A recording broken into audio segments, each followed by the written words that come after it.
Well, let's bring in now Ajai Shukla, a writer at the Business Standard and a retired Indian Army colonel. Good to have you on the programme and to get your thoughts. Can we start with these explosions that have been heard? What are you hearing about that? Are you concerned that the ceasefire has broken down already?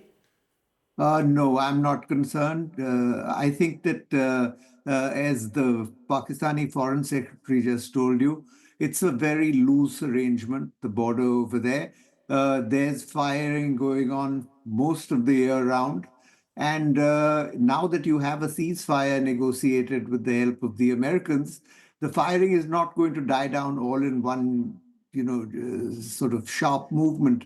It'll drag on for a few days. It'll reduce. And if this ceasefire is to last, and I'm not saying that it will, but if it is to last, it will the ceasefire will be implemented slowly by slowly. And you'll find a slow return to normalcy and then business as usual. So that's the situation as of now.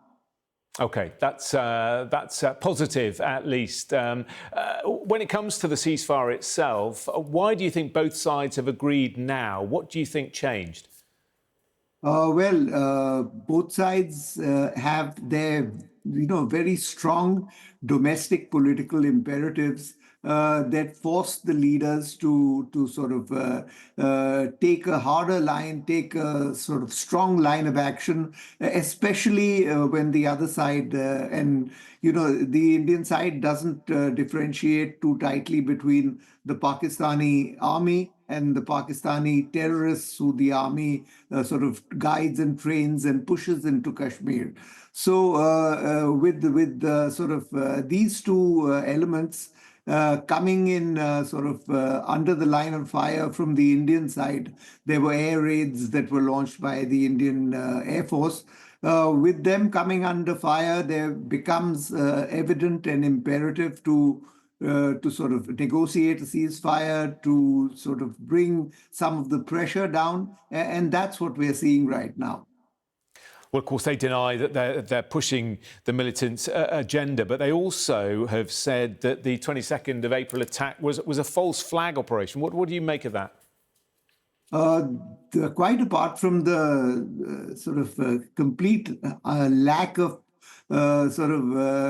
ethics that such a accusation suggests, there is no reason at all for the Indian military or the even non-state actors to be guided by the Indian military to to kill 26 tourists, all of whom the Indian side wants there because it suggests a return to normalcy.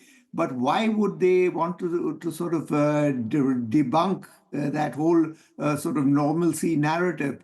So the idea is outrageous that the Indian side has staged a false flag operation, and certainly India was having none of it. This was the worst terrorist outrage in several years. And you can't expect a strong security-oriented army to accept this kind of outrage without hitting back, and that's what you had. Pakistan is saying that they've offered an independent investigation into exactly what happened on the 22nd of April by a third party, if necessary, a neutral organisation. But India don't want that. They've refused that. There is really no need for India to accept a third-party negotiation. Pakistan has, since 1947, been trying to internationalize the Kashmir dispute, to bring in monitors and soldiers of one kind or the other, so that the whole dispute is cast into a an internationalist murk. But India is not going to agree to that. Quite apart from anything else, it runs counter to many decades of firmly entrenched policy. Pakistan has simply got no right to demand. What about allowing the people of Kashmir to decide for themselves then? What about this idea of a referendum? Well, the idea of a referendum, as you discussed with, I think, the Pak Foreign Secretary, is that the UN already has a proposal for a referendum.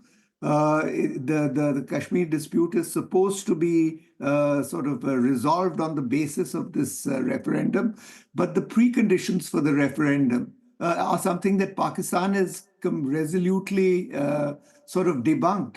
The UN High Commissioner told me that they would be prepared to withdraw their military before a referendum took place. Do you not believe them? The Pakistan army? Yeah, the Pakistan military said that they would be prepared to withdraw if there was going to be a referendum in Kashmir. They have never given any indication on the ground of being willing to withdraw. India has pointed this out several times in the past. In fact, whenever this issue comes up for discussion, but Pakistan, while paying lip service to the concept of a referendum, does nothing at all on ground to make it so. OK, well, let's keep our fingers crossed that this ceasefire does indeed hold and talks can take place. Ajai Shukla, Business Standard writer, retired colonel from the Indian Army, thank you very much. Thank you very much.